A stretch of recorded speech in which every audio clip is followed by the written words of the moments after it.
I'm so glad to be here. The steak and the scissors. Steak and scissors? Oh, you mean the wizard CZ and never wrong Nick Bull. You have never hunted something like this. Don't hunt what you can't kill, fella. So it's that kind of wrestling podcast. I want to be the guy throwing snakes at people. Then you've found the right place. The podcast by the fan, for the fan. The card subject to change. The surefire first ballot Hall of Famer, Mantar.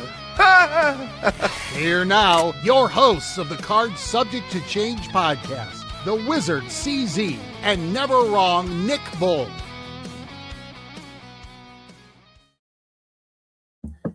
Hello, one and all, and welcome back to another exciting edition of the Card Subject to Change podcast, the podcast by the fan, for the fans. So happy you're with us. So happy you found our little corner of the wrestling world. And we'll take you on a little wrestling ride here for the next 45 minutes to an hour. We'll have some fun here tonight, just like we always do, right? Yes, very Absolutely. much so. That's my co-host. I am never wrong, Nick Bull. He is the one, the only, the Wizard CZ. Wiz, how you doing, buddy? I am feeling really good. We're on a little late tonight. We had our guest had a booking this afternoon, so on a little late, and then we'll talk a little bit more about this. But Mother Nature kind of came in and was a bit of a bitch tonight. So yeah, she's kind of making her presence felt tonight. A little blizzard condition, blizzard warning here in the area. So going on a little bit later than we normally would, not a problem. We would reschedule in the heartbeat for our guest here we have tonight. Can't wait to get to him in a second. We got some other stuff to get to first, though, do we not? We do. Want to recap a little bit. We're doing something a little bit new off the top of the show. We're going to show a little clip from last week in case you missed it with our guest Santana Jackson. But in the ring is like, I turn into a whole different person. Really, I'm Michael and I'm me. I'm the entertainer. Is the wrestling version the more truer version of you? The version you absolutely. I feel like that. Yeah. I feel like that's what I want. That's what I want to do. That's what I love to do. And that I feel at home when I get in the ring and the crowd's losing their mind, and I love that. Because they know it's not Michael they're cheering for. They're cheering for Santana Jackson. He was a lot of fun. A lot of fun to have him in, and he had some great stuff. And we've gotten a lot of good positive feedback from having Santana on the show. A lot of feedback on the socials this week. So appreciate all the traffic that it caused. And if you are, here because of that show or another show, we're glad you're here with us. So we had a lot of fun with Santana last week. We definitely did. And if you want to catch that episode, you can find our entire archive on our YouTube page at CSTC Podcast. One other piece of business, we are still looking for prayers for La Pringella, who is hot in a medical facility, a local medical facility, due to some look. JT Energy is a good friend of the show, and I think this was just a big misunderstanding. Maybe let his emotions get the better of him a little bit, because he just came back after a long hiatus. So, yeah, well, did he kind of attack La Pringella and cause what's going on? Sure, maybe, but I don't think it was malicious. I think it was just him venting his frustration at how the match came out, because quite frankly, he did win, just the ref didn't see it.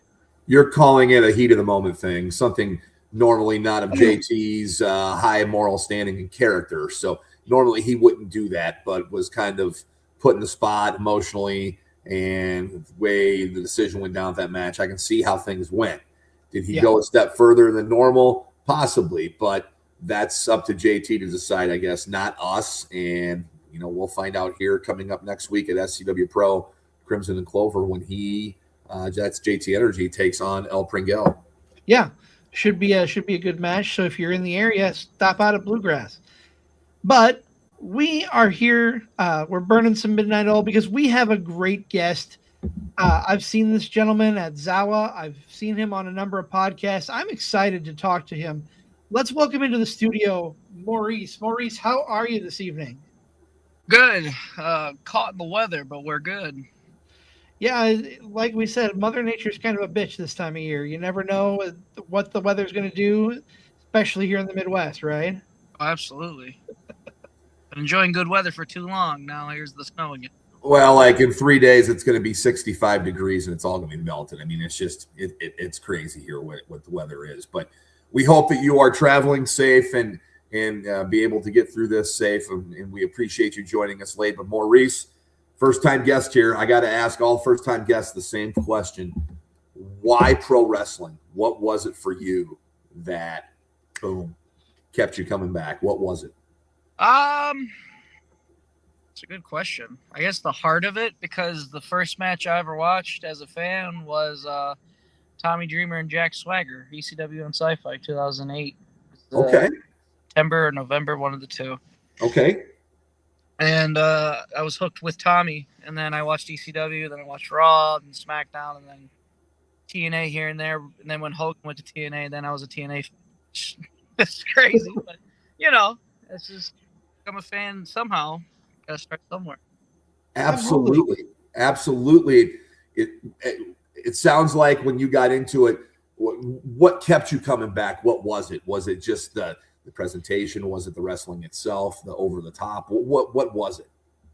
It was definitely the presentation, because like as a kid I grew up playing the video games, and then here I am finally watching it on TV. I'm like, okay, so this is what it's like. And then I remember immediately I was like, well, I know who Triple H is from the video game, so if I see him, I definitely want to watch him. And then he was on SmackDown at the time. I think he was the WWE champion. And I was like, perfect. There's my favorite wrestler right there. So watch him and Tommy Dreamer were my favorites. Punk was my favorite.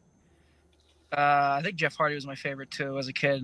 And then when Jeff left, it was just and Punk was a bad guy, so I had to boo him. So all I had was Triple H and Tommy. I remember hating Zack Ryder for so long because he retired Tommy Dreamer. I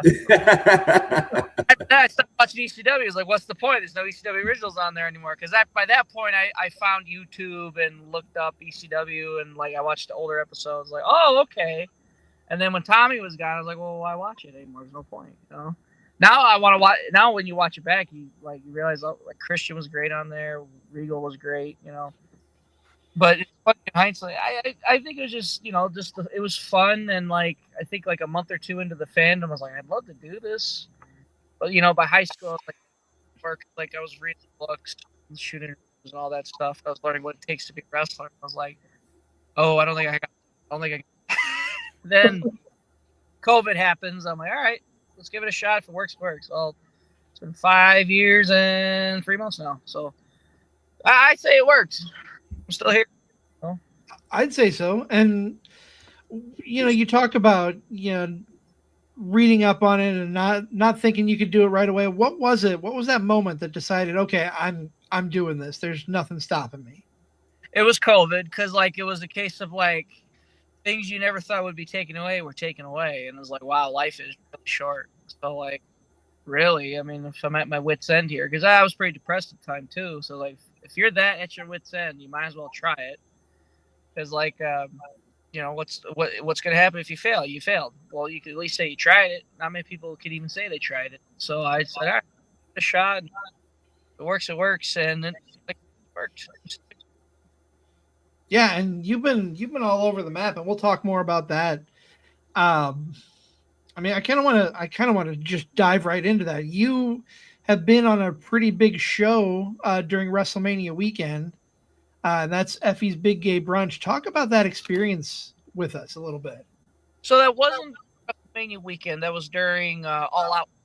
Okay, my mistake. It's no worries. I just want to straight. Well, Mania this year, the Mania week, not booked officially, but if I can land it, cool. If not, I go out there and make connections and stuff.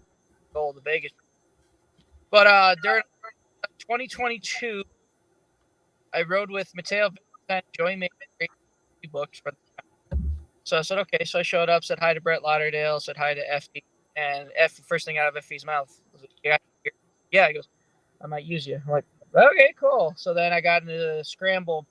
I was like a year and a half in, and I had like no moves. I had no idea what I was doing. But it wasn't like I was egregious. So like, I at least was able to hide the weaknesses in the 6-man. Aaron Rourke was actually in that, which was really cool. That's why anytime I see Aaron Rourke on Evolve or anything WWE, I'm like, hell yes. Mike Bailey was like an unofficial agent for us. He kind of pieced it together for us. I was like, okay, this is, where am I? Like, so then a year later was 2023, where I was officially booked. So I got to do that, and it was the big 8-man tag: myself, Shelly, the Bombshell, Mateo, and Joey versus there's Quasi, there was Logan, there was Sazzy, and then I think it's Angelo something. I'm so sorry for if they're watching this. They're probably like, "Wow, this guy's a jerk." But not at all, not at all. No. Years ago, so I gotta go back and remember. But yeah, it's crazy. Like those two gay brunches, and then after that, that's when Effy cut back on the shows and like did them here and there, and then mostly like it's a WrestleMania weekend tradition. So like definitely, if I can get on there, great. If I don't, like I said, the whole point of that Vegas week is to get out there, make connections, and do what you can. So it's like it's not a total but anyway, yeah. It was crazy. Like everybody get to do both those brunches were great, and I got to do them when I was Moondog. So obviously a lot's changed since then. So I love to get another shot on there, but at the same time, I at least got those 2 brunches under my belt. Meanwhile, there's so many LGBT wrestlers grinding away trying to get one brunch. So. Right. So it's like I can't be too angry if I'm not booked, because it's like I got to do 2, but still, selfishly, I'd love to do more. I'd love to do another one, and such. But you never say never, and all you gotta do is keep grinding, keep training, and keep working. Hopefully, you get everything you can. I'm glad you mentioned Moondog, because I wanna hear about the evolution from Moondog Murray into Maurice. Yes. So. Moondog was my first gimmick. The first place I trained out in Woodstock said I looked like a Moondog. And I was like, okay, well, I want to be a wrestler, so I'll be a Moondog. Let's make it work. And I made it work for a few years, and I was able to be a sympathetic babyface, especially with a guy who barely moved and barely had any movesets. So, like, since then, I've gotten better. I do more. It was around the time...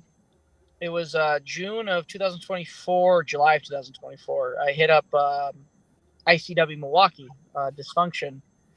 And I said, hey, I met him through doing Milwaukee shows for Fourth Wall.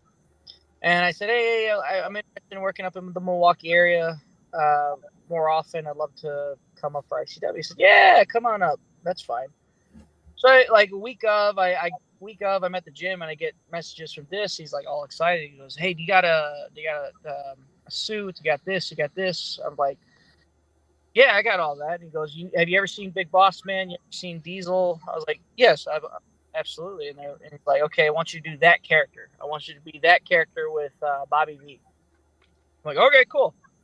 So first night in, I came up in a suit, and it's funny, everybody knew me from Fourth Wall, and they're like, why are you wearing a suit? I'm like, Dis told me to wear a suit.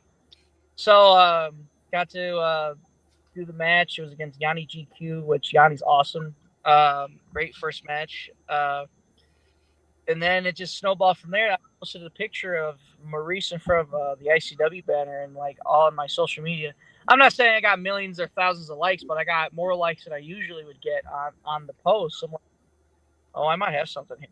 And then trying to sell it was hard because I had tried to change Moondog into Dog-Faced Bastard. It was literally the same character, though, so that's why no one got it. Right. This was a complete 180. But, like, I knew it because I knew, like, I couldn't be a Moondog forever. There's a bunch of Moondogs in the Indies. There's one at ZOWA, Moondog Maine, or I think Bernard. Excuse me, Moondog Bernard. Yeah, we're familiar with Moondog Bernard. Yeah, it was Moondog Bernard. So I was like, oh, I gotta eventually shed the gimmick, but I just didn't know with what. And then here's Dysfunction gave me this character. So eventually everybody switched and they went with the Maurice character. Those last few months as Moondog, I was like done with it because it's like it went from the old school Moondog with the torn up jeans and everything. Then it went to the hippie colors with the rainbow bandanas, the flannels. So at least, okay, it's a little modern. That's a little more modernized in a way, but still a throwback. And then my last few Moondog matches, I'm in tights. I'm in still the flannel, but like it just wasn't Moondog at that point. I was desperate need to change because I was hitting the ceiling with that character. Thankfully, Maurice hit, and then I've gotten to do cool stuff and such, and haven't looked back. And every now and again, someone's like, "Oh, would you do Moondog for a night?"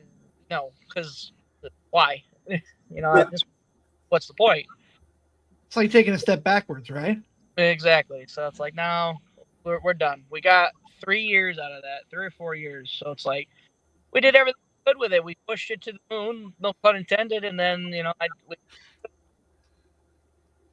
So, obviously Moondog is a part of who you are and who you were. But do you feel you're more yourself as Maurice? Yeah, more the person I want to be that guy with that confidence, with that arrogance, where like, oh, I can beat people up. That kind of like I want to be.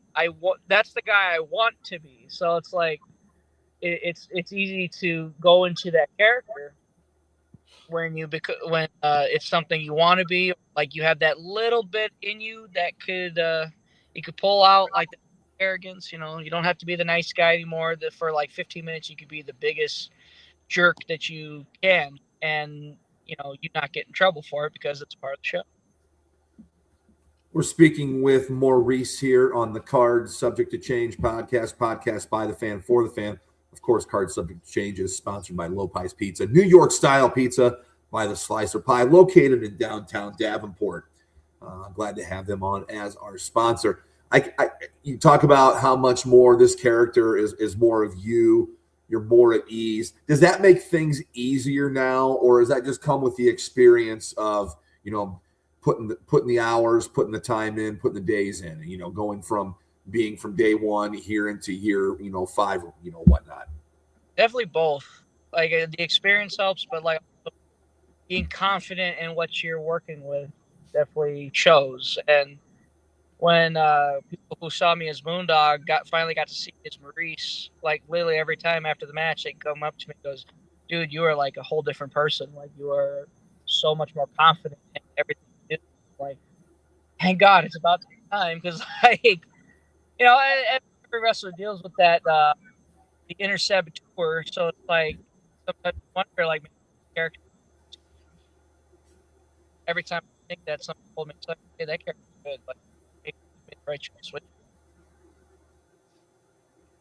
So I want to ask, the reason we're on late tonight, you had a booking with Galli Lucha, which I know you're a big part of right now. I watched a match from there recently, and I got to ask you about it. Hair versus mask. Yes. Who was that? Your idea to go into that match? Was it the promoters? How did that come about? It was my idea. I didn't figure out how to be a part. How hard. So I pitched the idea. I was like, "Hey, what if I do a hair versus mask match?" Pitched one name. Said, "Well, he's got heat right now, so we're gonna switch. Maybe we'll go with this guy." Okay, sounds good. And then it eventually led to the program with Heroes and such. And it was such a clash of styles. It was a real learning curve for me. And I remember I did a couple of lucha practices too to get better at it. But it was definitely a clash of styles for sure. But like what we were able to do, the big payoff, the big hair versus mask, I think pretty solid. People actually threw money, which is the big lucha fans of for their hard-earned dollars. So I got to enjoy, even in defeat, got to enjoy some victory there and such. And originally the plan was I'll just keep it bald till spring, and then all these came up to like, "Oh, what if you did this with the bald look? What this?" So like I want to try those out first, and then NWA Chicago, the people that run there, pitched the scientist gimmick because they see the hair match and they're like, "He's crazy bald. What if he looks evil scientist. But a shot, I did, and it got over at NWA Chicago. So hey, now I know if you give me a gimmick, I can run with it. Because like literally all three gimmicks given to me. Like, all right, how do I make it work? And make it work. I mean, that's a good talent to have, right? A lot of people struggle with that if they've got a gimmick they have and they don't make it work, type of deal, and don't commit to it. But it sounds like you're gonna, whatever they give you, you're gonna make it work. Exactly. Like, you know, they gave me a job, and I wanted to looked at it this way. I'm like, if it doesn't work, they can't say you didn't try, because they'll see me go out there and full effort. I'm like, it didn't work, but he tried. But like, so far each time it's been like, all right, we'll keep going with it. So, going back to this this mask versus hair match, was there any trepidation about having someone take a trimmer to your head in the middle of the ring? No, because it was my clipper. It was. I used to cut hair for a living. I worked at like Great Clips. So like it was my tools. So I just showed him the tool. I said, okay, here's what you do, yada yada yada, and they took care of me. I didn't get cut up because like you said, I've seen like hair versus mask matches where like they're not even cut and they drag the thing so hard it cuts them, or like worse, they get color in there and they drag the blade over the cut. It's like, oh, so I made sure to run through it. Like, hey, listen, like, please don't take my scalp off, you know. And thankfully, no, everybody was fine. And like I said, just been keeping it short since. That was another. Sorry to interrupt, but that was another thing I hated about hair versus mask matches. Were like Jeff Jarrett when he did the hair match with X-Pac. He didn't shave his head. He just got a buzz cut, I think, if I remember right, watching it back. So like when you get to do a hair match, they do it halfway and then they run away and then now they got a nice haircut. It's like, why do the hair match? You know, go all the way, go the extreme. It's like that's the sell. And so literally for a month after, at 3 different shows, I'm wearing a towel on my head or like a hat for the big reveal, for that to be the big moment in the match, to people say, oh my God, he's like bald, and it was great every time I did it. So like people are like, oh my God, he's bald, like bald. All right, I gotta get that, yeah, you know. But like, no, there's a oh my God, he's bald, like they can't let me and such. Will that be the last hair versus mask match you'll be in? No, because there's good money in it. hair grows back, right? Listen, hair grows back. I can understand if you're wearing a mask. That's tough. But like, at least with hair, like I'll grow this back. We'll do this again every year. Now, I'm gonna switch. I'm gonna spin that a little bit because we're all in the tremendous beard club. The three of us here. Would you ever do a beard versus mask match? I need good money for that. You and me both, buddy. You and me both. I need good.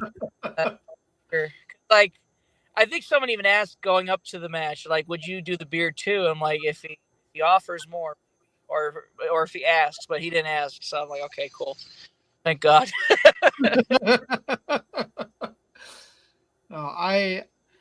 I'm sure you feel very similar to me. I'm scared to see what I look like without this on my face. Yeah, and my boyfriend's constantly telling me, you should shave it. You look great. I know you have a good chin. I'm like, I don't think I got a good chin at all, you know. But then again, last time I was clean shaven, I was a few extra pounds. So like, you know, I've lost a lot of weight since then. So I've never seen what my face looks like now that I lost all that weight. So like, that makes me even more nervous. Like, okay, well, what if my face isn't as filled out? But he insists. He goes, you got to shave it one day. I was like, I don't know. Maybe if this is horrible to say. Maybe if I get hurt, I got to take time off or something. Maybe I'll do it then. But not anytime soon. I like the square look now. So sure. Yeah. I want to go back. You talked about NWA Chicago. Yes. And that is so cool to be part of any affiliation with the NWA. How did that come about for you? So I did extra work for NWA when they ran the one in Highland Park. Long taping days. So like I was there from 10 to 12, 10 to 11. Ring setup, tickets, running back and forth, doing whatever they. So NWA Chicago launches, and they're running out of the Studio One, the same venue. So I got to go there once, do extra work, watch the show. And I want to say the second time around, Daisy Kill, who's one of the people, him and Brian Idol, and I think Billy, obviously Billy owns NWA, Billy Corgan, so I assume he's got a hand in it as well. But I think the main ones are Brian and Daisy at the very least for the Chicago territory. Anyway, Daisy pulls me and Chris Miller and Eddie Grayson and Jack Baller, pulls us all away and says, "Okay, you guys are going to be the tryout match." I'm like, really? They're like, yeah, the tryout match. I'm like, this is perfect. I literally watched Eddie and Jack take their first bump, so this is going to be great. And it was good. It was nerve-wracking because it was from Billy Corgan, it was from Idol and Daisy and everybody else that was up there. And again, I was Moondog at the time too. So like they saw me as Moondog and they kind of had a preconceived notion like, oh, here we go. And then when we did it, I guess they were like, well, I'll be damned. Okay, put them on the pre-show next month. So we got on the pre-show, did the same match. And then we were on the main card for a while. And then, I mean, again, I was Moondog at the time. But then they didn't book me for a show. So I was like, well, damn, that stinks. So I said, all right, well, we had our shot at NWA and on to the next project. And then I think the next show after that, this is when I started Maurice. Next show after that, get a text like, hey, we're doing a Royal, yada, yada, yada. If you can do it, great. I said, I can do it. And he says, okay, I need everybody in this Royal to send a promo. Didn't ask for permission. I just sent him a promo as Maurice. I figured, like, I'm either Maurice or nothing because it's like, what's the point? So I was Maurice, and then they didn't say anything back. They just said, all right, cool, and they posted it. I was like, great. I was the final four in the Royal, and then they booked me as Maurice for the next couple shows, and then about back in January, I want to say, I was talking to Daisy, and he said, yeah, so we got this idea. You know, what if, did you shave your head? I was like, yeah, I had a hair versus mask. Oh, nice, that's cool. He goes, well, you kind of look like it. You know those egghead scientists? Like, yeah, he says, so, like, the management likes you, but it's not enough to where it's like, okay, we need this guy on our main tapings. So he goes, so what if we did this? And then he pitches this idea. And in my mind, I'm like, okay, if you're telling me that and then following up with an idea, I'd be stupid to say no. So I was like, sure, I'll give it a shot. And what sold me, though, was Hugo Strange from Batman. I love Batman. So I was like, oh, that'd be cool to be like Hugo Strange. So I was like, okay, we could try something. And again, I tried it. I got the coat. It was very last second, very low budget, but like I got what I could. And then when we did the character, it worked. Like people loved it, people dug it. So all right, I'll keep doing it here, and then see who else wants to book it. And I've had a few places ask me about it. So like, all right, so for maybe next interview you guys have me on, I'll be dressed up like a scientist for all I know. But like, I go with the flow. It's the indies, you know. Like we're trying to get signed out here, you know. You gotta try. And then like if the character doesn't work in 6 months, okay, go back to the other character. You know, it's not the end of the world. And I think that's what people are afraid. They're afraid to try things. And it's like, it's the indie. Literally try it. Like, is it really going to be a big blow if it doesn't work?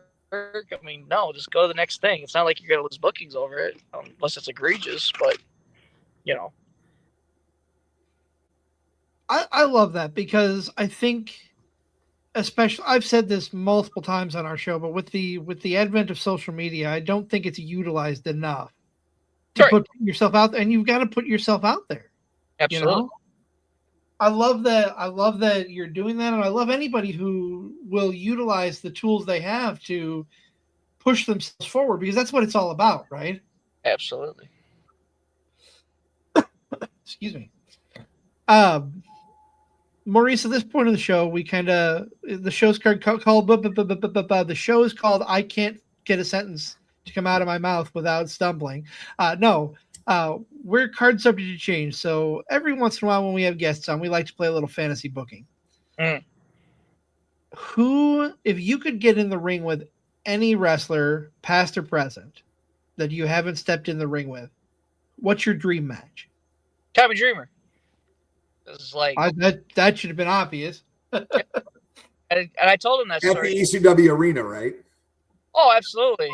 Could be any arena, but that like cherry on the cake, you know, like if Sure. it was. But I got to tell him that story. He was booked at CSW, and I told him the story. I did it. I paid for his seminar, and I got to talk to him after the fact. And then, funny enough, he actually, when I did extra work at TNA, he recognized me. So, like, I got to be in this segment with Step Delander and PCO as like their evil scientist. Funny thing, evil scientist. It comes full circle. And what was great was I was still Moondog at the time too. So like, yeah, it's almost poetic in a way. But yeah, I got to do that, and thankfully Tommy recognized me. But yeah, my dream, literally, like the dream is dreamer, absolutely. Any special stipulation or just a one-on-one match? I mean, if he wants to do it, I'm not going to complain. I'll do it, you know. But if he wants a regular match, I don't mind working a regular match either. But the Extreme Rules would be pretty, again, because that was the first match I saw, was him and Swagger. Absolutely. Right. And I just love going back to that. What a great match to start off with a legend like Tommy Dreamer. Oh, if he's the first person you see, I can understand, you know, a love of wrestling. There's so many names that I could say that for, but Dreamer is definitely one of them for ECW. 100%. Absolutely. And on top of it, you got to share that with Dreamer, and he remembered you. I mean, that's the cool part about the story is, you know, at the end of the day, we're all fans, and you know, he's your dream match. He's the guy you want to have a match with, and he remembers you. That's cool. Absolutely. Yeah. What are you following current product? What trips your trigger right now in today's wrestling world? I've been watching AAA every week. One, it helps. Me too. Gives me ideas for Galli and Lucha and such, but like also like it's free on YouTube and it's in English. Which like anytime I'd watch AAA before WWE bought it out, I'd watch it for a little bit and then fall off. I'd listen to like podcasts, translate saying. Okay, that's cool.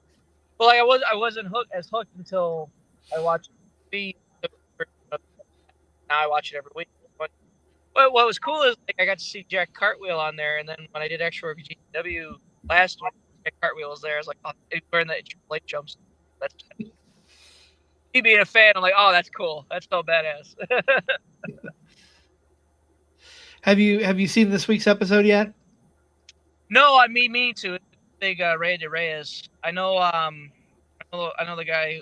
I know the winner of the Rey de Reyes. Unfortunately, the show from top to bottom is a really good show. It was a 3-match card, but it was an excellent show. I encourage you to go back and watch it if you know when you have time. It's a really good show. Yeah.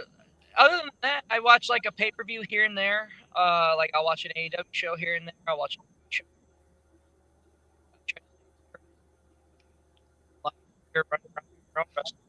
Hard. Again, great part about. You broke up quite a bit there, Maurice. Can you say that one more time? I'm sorry. It's hard to follow. Sometimes you follow it as best you can, but like you get involved in your own adventures and such. So like you gotta go back and see what happened or read a result and then go back and watch and such. Get more up to date. But yeah, I think you get the gist of what I mean. But yeah. Since we're talking about, you know, AAA and Galli Lucha and the Lucha Libre style, talk about the difference in your matches working a place like Galli Lucha and working at like a place like ZOWA, or just. Oh, there's a huge difference. That's why I asked the question. ZOWA, especially ZOWA. What I love about ZOWA is everybody's so chill and laid back.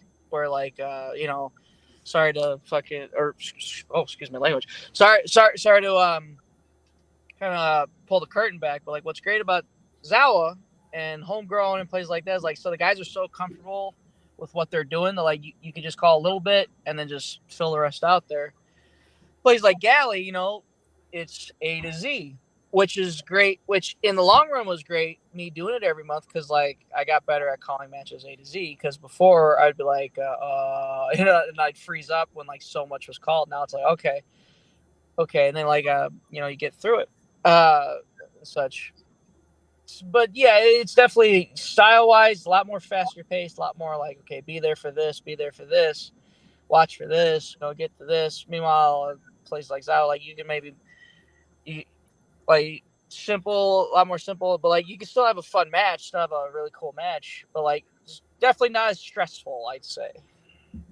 Absolutely. Being in the business for 5+ years now, and going to a place like ZOWA, what do you tell the young talent? What advice do you give them when you're there? I haven't had anybody ask, and I'm not about to be that guy who gives that unsolicited advice, because like I'm still learning. Like, good God, I'm still learning. Like, I'll go to Ice Pick Academy, and like some of the guys will ask me questions. I'll answer as best as I can, but I always tell them, like, listen, I'm still learning. So like, if this doesn't work for you, please don't hate me. I'm just saying, that kind of deal. No one's asked, and like I'll have conversations with people, and like if someone asks me, I'll ask, but like not too many people ask me. Which, I mean, I'm not complaining. It's fine, but like I also don't want to be that guy, because I know plenty of them who will go up to you and like give you, just tell you stuff. But yeah, that's the gist of it. Yeah. No, I understand that, and I know that ZOWA is a lot of younger, newer talent. We love going to ZOWA shows, especially. We've got a lot of friends there. But no, I was just curious if anybody had any at those shows, because I know it's like I said, a lot of younger talent there. So honestly, I'm in a locker room with Christian Rose and Connor Hopkins, and they were all going up with them, as they should, because those are the guys I'm talking to.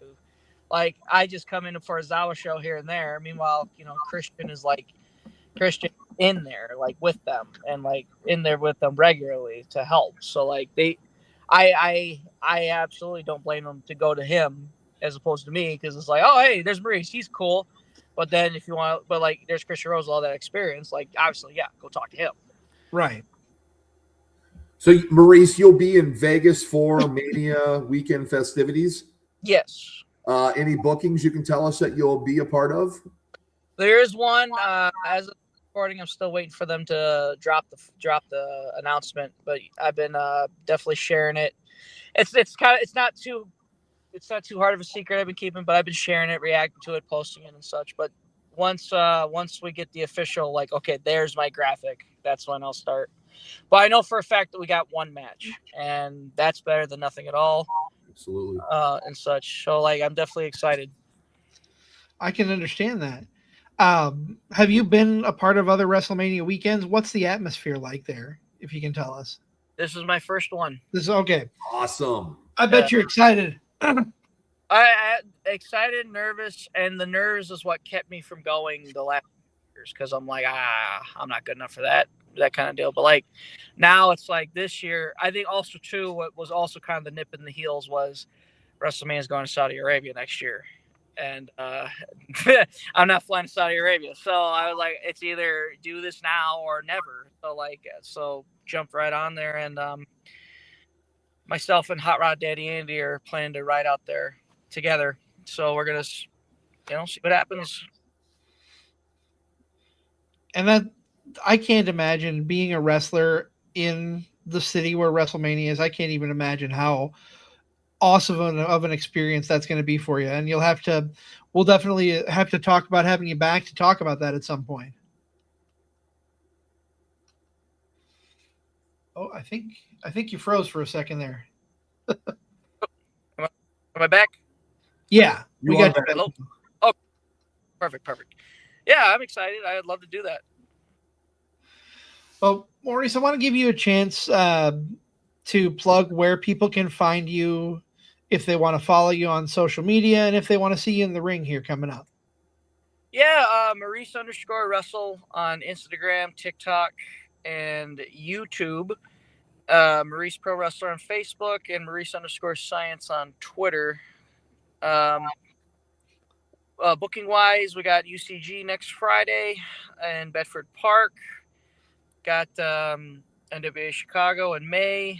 Got Galli Lucha on the 22nd. We're back at the ZOWA, continuing the Galli versus IWRG shows, which is going to be really cool. Do you know, have you talked to, do you know when you'll be back in this area? I know you've also wrestled for Social Experiment Wrestling, which is fairly close to us. Yes. I was supposed to go in May, and then for the Mason City show, but then stuff got moved around, so I wasn't able to do it. And then I think I should be back in June. I want to say this, June. I have yet to go to one of their shows, but I've met Jason Pringle a couple times, and I'm anxious to get up to one of their shows because everything I've seen is really good. Absolutely, yeah, definitely make your way out. Those are a lot of fun shows, and that's one thing I like is Eori will be there. Eori St. Clair will be there. Maybe a ZOWA person here and there, but they'll bring in a St. Louis person. They'll bring in some local Iowa people. So it's cool to be able to work with different people, not just the same people over and over. And that's why I like chance on these further out shows. If I'm going to get the experience, then people are going to know me. I got to get out there and network and such, and wrestle and get experience from these different crowds. Because not every crowd's the same. I had to learn the hard way. So this is another way of getting better, is doing these shows. And one thing that I'll say about our area, whether it's Rockford, Chicago area, out that way, or over between Iowa and Illinois, there is so much talent and so many good shows that you can go to, that if you're in either state and you're not going to an indie show, then I'll ask you what's wrong with you. Yeah, there's really good scenes out in Iowa and definitely Illinois. It's crazy. Well, I know it's getting late for all of us, Maurice, and I know you're sitting in your car. You're probably wanting to get home and just kind of unwind. But definitely want to thank you for coming on. This has been a lot of fun. We really appreciate you being part of the show. And like I said, we'll definitely have to have you back to hear about Mania weekend. Absolutely, and I appreciate y'all's patience. I know it's late, and I'm glad I was able to get a hold of you. We didn't have to reschedule. So I thank you for waiting for me. Well, thank you, and thank you for making time for us and even coming on when it was later. We appreciate it. Yes, very much so. And I'm sure we'll see you down the road, hopefully sooner than later. Oh, absolutely. Thank you so much. Well, we appreciate you, Maurice. And coming up for us, we'll just give you a couple previews here real quick, and then we're going to wrap things for the evening. Tuesday, we are back with Wrestlebacks.